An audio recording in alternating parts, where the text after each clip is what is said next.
canalice, covardia, comportamento imundo, comportamento nojento. Ele mentiu para essa casa, falsidade ideológica. E o presidente dessa casa se esconde, se mistura a eles, como se nada tivesse acontecido. Depois de eu expor toda a vida esquerdista dele assentado aí, e que ele não estava preparado para ser ministro supremo, que ele era advogado da esquerda. Olá, seja bem-vindo ao canal Patriota Cristão, um canal para você cristão conservador. Antes de entrarmos no tema do vídeo, eu peço que deixe seu like, compartilhe este vídeo e inscreva-se no canal ativando o sininho das notificações. O senador Magno Malta ficou furioso durante pronunciamento no Senado Federal.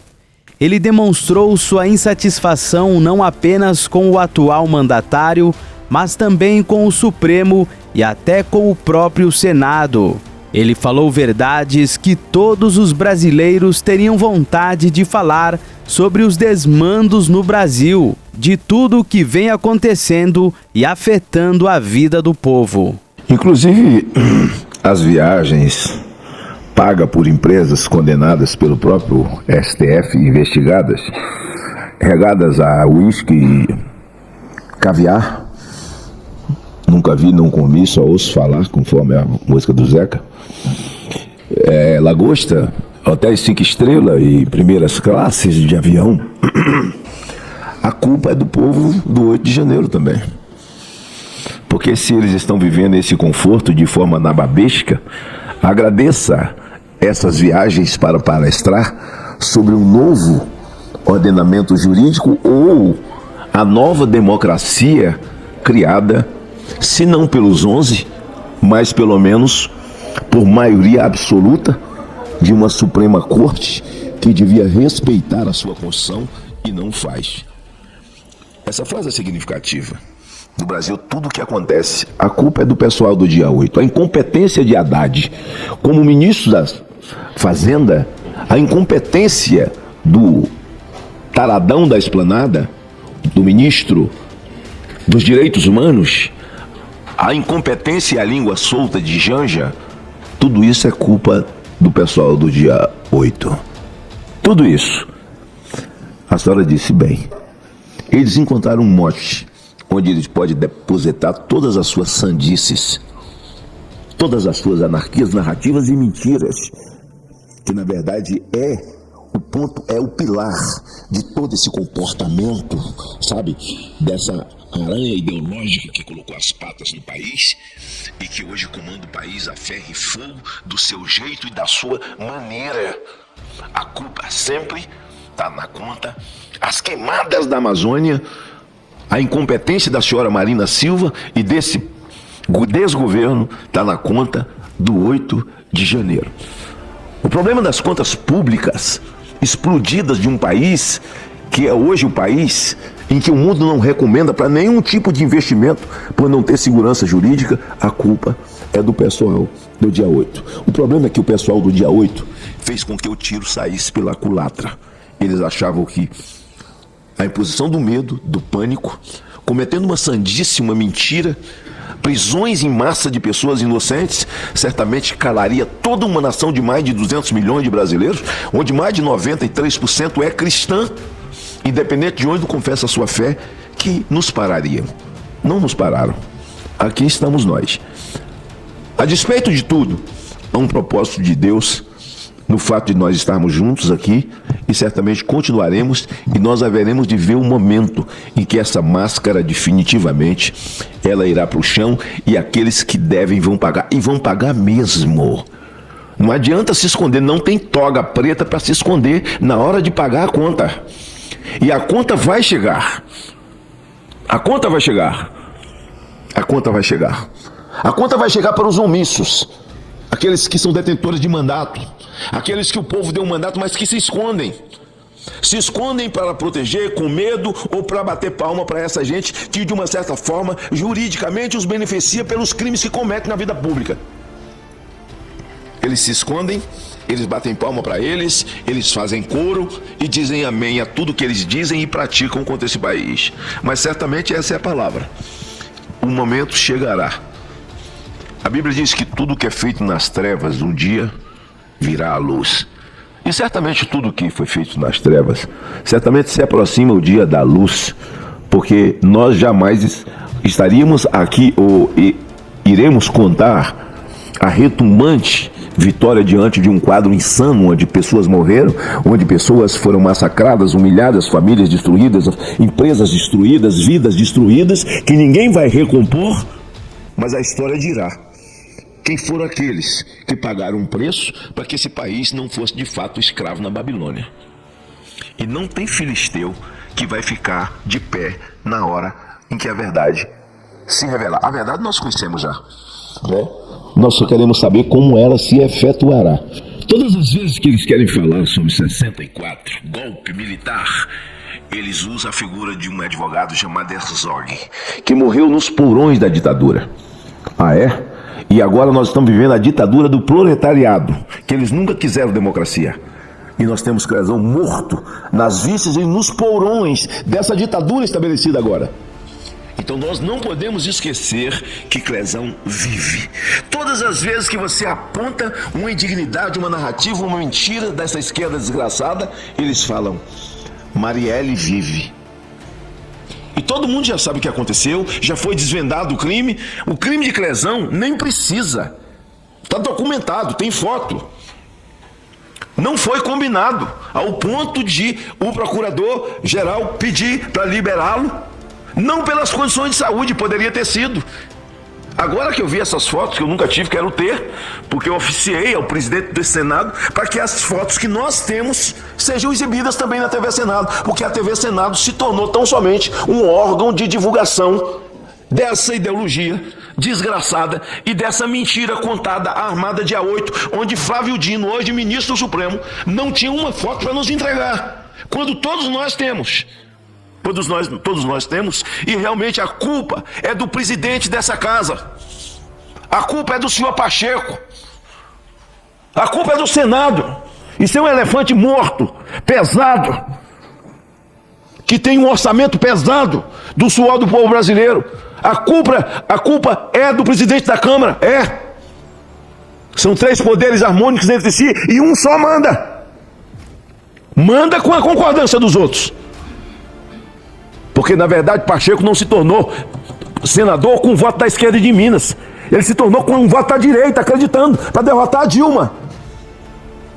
E aqui ele se preparou, se juntou e ascendeu a uma posição que Deus lhe deu. E abre a boca, no dia do tal monumento que eles inauguraram aí, e chamaram de brasileiros de traidores da pátria. Traidores são vocês. Traidores são vocês.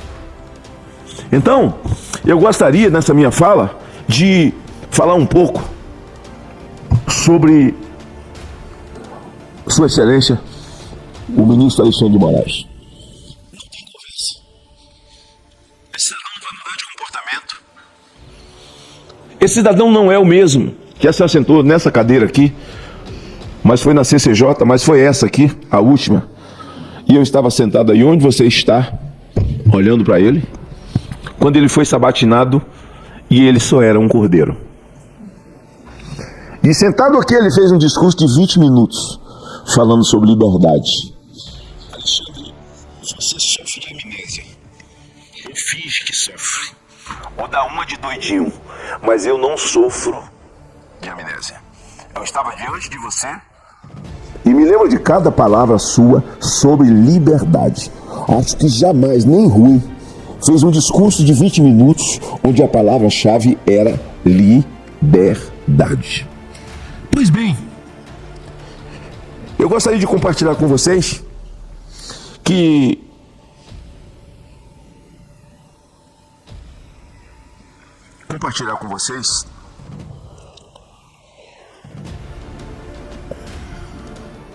em 2017 aconteceu um ato aqui na esplanada dos ministérios contra o governo Michel Temer. contra a reforma que tramitava no Congresso naquela ocasião, que era uma reforma trabalhista. E a reforma trazia 3 pontos importantes que eles não queriam. Um era arrancar o sangue dos monstros que alimentavam os monstros do PT que iam para a rua, que era a contribuição sindical, que era o sangue dos monstros. Arrancando-se a contribuição sindical, os monstros não teriam força para ir para a rua. E eles se insurgiram.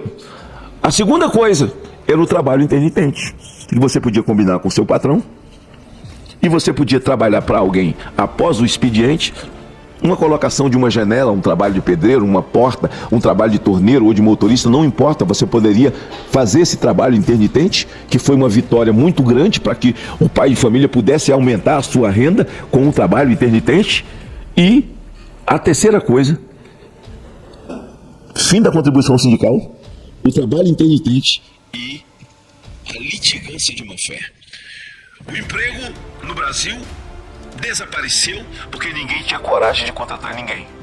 O indivíduo ficava numa lanchonete de família que estava lá, aquela padaria, há 30 anos. Começou com o avô, veio com o pai, depois veio com os netos, veio com os filhos, e alguém trabalha lá 2 anos e no final sai, pega um advogado canalha, entra na justiça e no final tem que ter um acordo. O acordo é entregar metade daquele patrimônio de uma família de anos para alguém que trabalhou lá 1 ano, 6 meses, como se tivesse direito. E nessa justiça do trabalho do Brasil, nenhum empregador.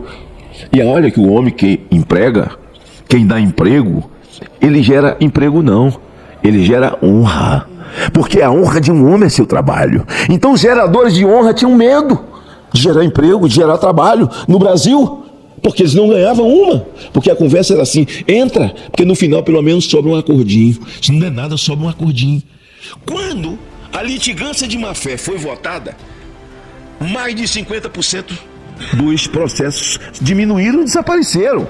Porque na litigância de má-fé você é obrigado a pagar 50% daquilo que você está pedindo e você é obrigado a provar vírgula por vírgula, de forma documental, tudo que você falou. Ninguém tinha. E eles querem desmanchar isso tudo.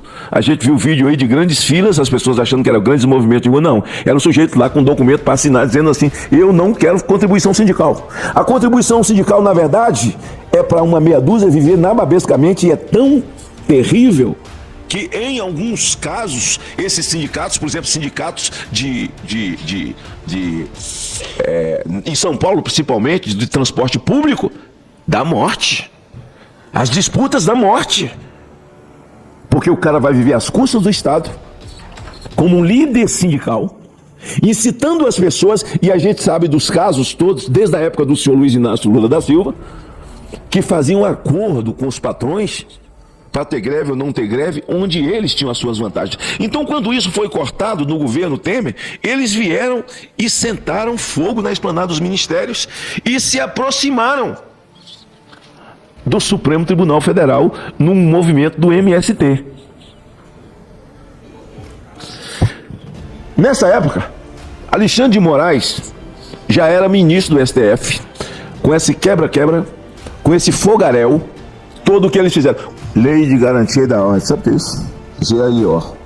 O Temer pôde decretar e o Lula também, mas o Bolsonaro não, porque seria crime. Esse era o golpe, decretar a Lei de Garantia e da Ordem, a GLO, que logo em seguida, ao tomar posse, o Lula decretou uma GLO, não estando aqui, tendo voado para Araraquara de forma muito rápida. O posicionamento da polícia ali, em 2017, não foi o mesmo posicionamento que ficaram agora, no dia 8, para que as pessoas pudessem ser impedidas de entrar no Senado, ou de entrar nos poderes. E a polícia agiu com gás lacrimogêneo. A polícia os dispersou. Tudo que poderia ter havido se tivesse tido o mesmo procedimento, mas contra pessoas calmas, inocentes. Ninguém estava botando fogo em nada, ninguém quebrou nada, ninguém jogou bomba em nada. Tudo diferente desse comportamento. Agora, Alexandre de Moraes, você já era há 2 meses ministro do governo Temer. Você já era ministro do Supremo Tribunal. Você já era ministro do STF há 2 meses. A minha pergunta a você, cidadão valentão, Qual foi a atitude que você tomou? O que você fez? O que merecia essa gente aí? Se você está dando 17 anos para uma mãe de família que escreveu perdeu o mané numa estátua com um batom, qual é a pena, Alexandre, que você daria para um vândalo desse, que não estão plenamente guardados, respeitados, glamorizados por vocês, que são os black blockers?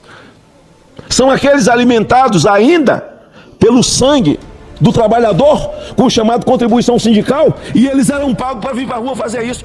Quanto de pena essa gente pode tomar? Você já tinha 2 meses de ministro. Eu quero perguntar, Alexandre de Moraes, o que você fez?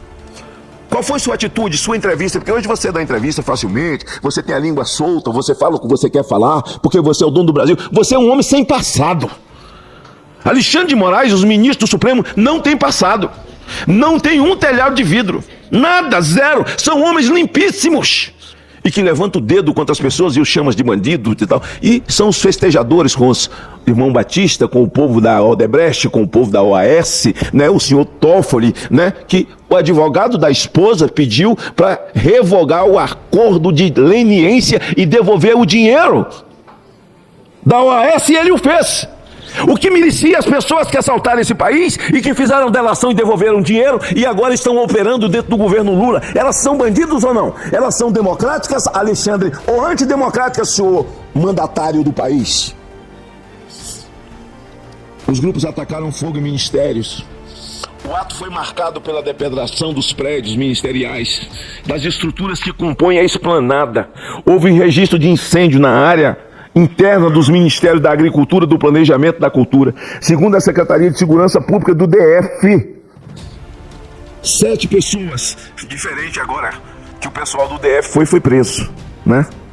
E nesse caso aqui, como eles agiram da mesma forma, foram detidas durante os protestos estas pessoas, suspeitos de dano ao patrimônio público, desacato por uso ilegal de arma. Ato da esplanada terminou com 7 pessoas presas, 49 feridos e rastros de depedração. A minha pergunta é: onde estava você, Alexandre? Você já era ministro do Supremo. Onde estava o senhor Alexandre de Moraes quando a esquerda fez essas manifestações? O senhor já estava sentado na sua cadeira, o senhor já estava sentado com a sua toga nas costas, aliás, também sentado nessa cadeira, o senhor Fachin, de uma forma esdrúxula, covarde, respondeu para mim. Depois de eu expor toda a vida esquerdista dele sentado aí, e que ele não estava preparado para ser ministro supremo, que ele era advogado da esquerda, ele assentado aqui, olhou para mim e disse, para que o Brasil saiba da verdade: senhor senador, quando um homem coloca essa toga nas costas, quando recebe a oportunidade dos nobres senadores, dessa nobre casa, eles ficam bajuladores, eles bajulam mesmo, quando eles querem sentar aqui e ser aprovados, são bajuladores. E eu não recebi Fachin no meu gabinete, estou muito a cavalheiro para falar, não recebi esse sujeito, não vou falar de ministro.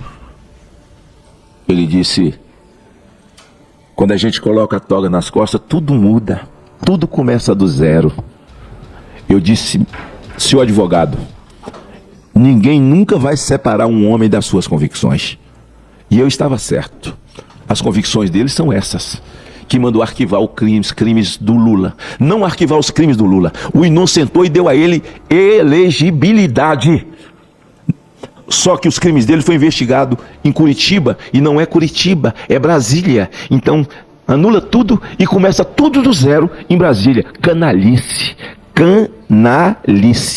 covardia, comportamento imundo, comportamento nojento. Ele mentiu para essa casa, falsidade ideológica. E o presidente dessa casa se esconde, se mistura a eles, como se nada tivesse acontecido. Eu não tenho nada a ver contra Fachin. Eu não votei nele. Quem pariu o Matheus que o embale. Mas eu sou senador da República. Eu tenho a obrigação de cobrar. Onde é que estava Carmen Lúcia? A senhora estava onde? Quando o PT pichou sua casa em Belo Horizonte de vermelho? Não teve uma reação da senhora? A senhora era presidente do Supremo. Quando Gilmar Mendes mandou Barroso fechar o escritório dele de advogado. Aliás, eles têm escritório de advogado? Porque eles formaram maioria agora que eles não precisam se julgar impedido quando for julgar um processo que venha de alguém que seja da sua parentela. Acabou os outros escritórios de advogado no Brasil. Porque se você tem um problema, você sabe onde contratar. Porque eles não se julgarão impedidos.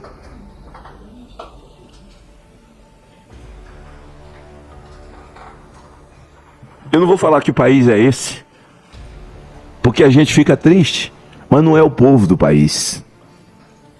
Eu dizia, mas que povo nós queremos libertar, Girão? Quando a gente fala em libertar o nosso povo, eu estava lá agora, nos Estados Unidos, conversando com Alan dos Santos e com o Paulo Figueiredo. Que povo a gente está sonhando, botando o pescoço na guilhotina para libertar um povo que reelege Eduardo Paes no primeiro turno? Que povo que nós estamos querendo libertar? Nós estamos querendo libertar quem, pelo amor de Deus? Olha o tipo de vereadores que foram eleitos agora por esse povo que a gente quer libertar. Eles votaram. E eu quero dizer uma coisa a vocês, nós vamos lutar até o final pela anistia. Porque bandidos foram anistiados aqui. Um bandido chamado César Battisti, um assassino, um terrorista, que matou gente, que destruiu famílias, destruiu sonhos. Você perdeu o seu casal morto lá dentro da papuda. César Battisti queimou a família inteira com as crianças, montou tudo de casa. O advogado dele aqui no Brasil era o seu Barroso, que é o presidente do Supremo. E acreditava que ele era um homem inocente, de bem. Não, ele sabia. Ele era advogado. E dobrou o pleno do Supremo, que anunciou que ele estava livre. O terrorista estava livre. Quem estava lá? O senador Neri, que era do PSOL, que estava aqui. Randolph, Chico Alencar, comemorando a vitória. E agora esse senador, Randolph, faz um discurso aqui num ato falho, diz, num dia só, nós prendemos mais de 1000. Mas quem, canal de Paulo? Quem é você? Você é o judiciário. Onde é que você investigou? E a gente fica perguntando que tipo? Quem é o povo que a gente quer libertar? Quem é o povo que está precisando ser libertado por nós? Será que não dói? Não dói num policial?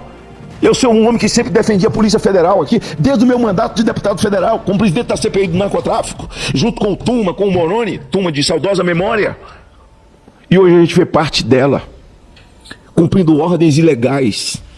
Vê os áudios vazados dos assessores, dos peritos, falando sobre Alexandre de Moraes. Só isso já daria cadeia para esse homem. Tirar a toga e prender.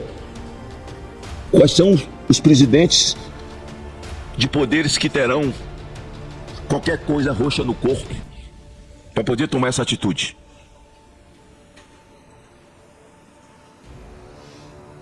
Mas está lá as palavras gravadas do talha-ferro. Está lá gravadas as palavras dos peritos. Criar mentira, criar narrativa para prender pessoas.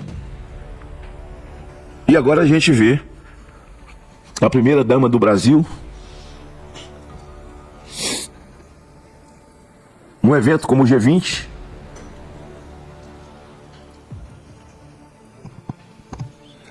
mandar Elon Musk, um gerador de honra, de dignidade. Fuck you, Elon Musk. Mas ele fuck you da Janja foi para todos os brasileiros. Que vocês se ferrem, povo brasileiro. Eu quero mais é viajar, eu quero mais é caviar, eu quero mais é virar o Brasil o mundo de cabeça para baixo, conhecer o mundo. Eu quero mais é o glamour de estar ali como chefa de Estado, assumindo o lugar de chanceleres que deveriam estar, não sei se do lado de um presidente de verdade, ao receber autoridades de outros países. Mas isso aqui é a narrativa. Mas está tudo na mão deles. E enquanto está na mão, as moscas de padaria que fazem vida pública, não para defender o povo, não sou de esquerda, mas está apoiando o Lula. É mosca de padaria. Onde tem doce, eles vão. E Lula tem muito doce para distribuir. Para mais vídeos como este, inscreva-se no canal, siga o nosso Instagram e curta nossa página no Facebook.